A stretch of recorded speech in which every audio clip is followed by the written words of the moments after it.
estimés députés, j'inscris mon intervention dans les cadres d'une approche plutôt philosophique et spirituelle du budget.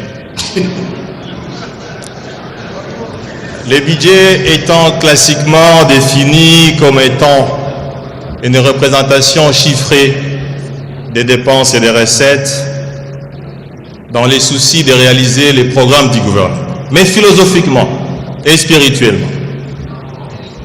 Le budget peut être entendu comme la représentation de la pensée, de la volonté du peuple, de l'esprit du peuple de s'accomplir.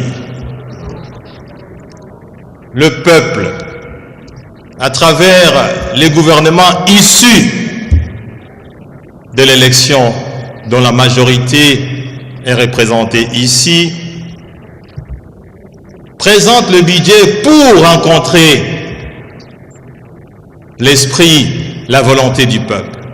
Et ce budget est présenté ici pour que les représentants du peuple que nous sommes, que vous êtes, puissent être avalisés. Honorable Président, je me présente ici, comme je l'ai dit, pour une approche plutôt philosophique. Parce que vaut un budget? Même s'il répond aux critères juridiques et parlementaires, s'il ne rencontre pas l'esprit et la volonté du peuple, que vaut ce budget? Voilà pourquoi, honorable Président, je voulais prendre mon temps pour rappeler à Madame la Première ministre, une économiste ayant une expérience avérée. Madame, merci pour votre présentation structurée du budget. Mais, Madame la Première ministre, il y a des relations sécuniaires entre certains facteurs de l'économie et le développement du pays, dont le budget est l'agent d'exécution. Voilà. Premier point, Madame la Première ministre, les cadres macroéconomiques. Les cadres macroéconomiques.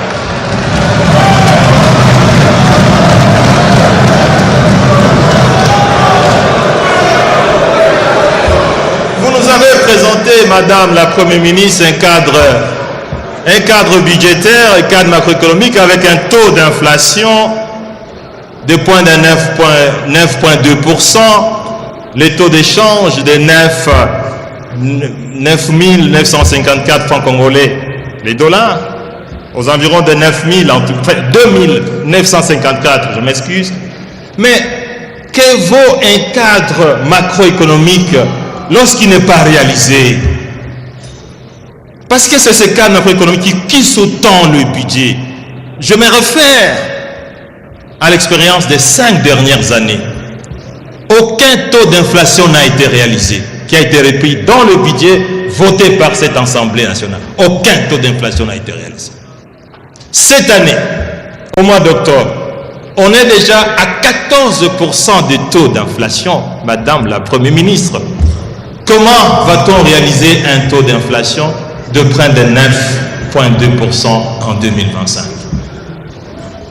Les taux de change, vous avez dit ici, et je vous en félicite, que le taux d'échange est resté plus ou moins stable depuis 3 mois. Mais Madame la Première ministre, c'est à quel prix?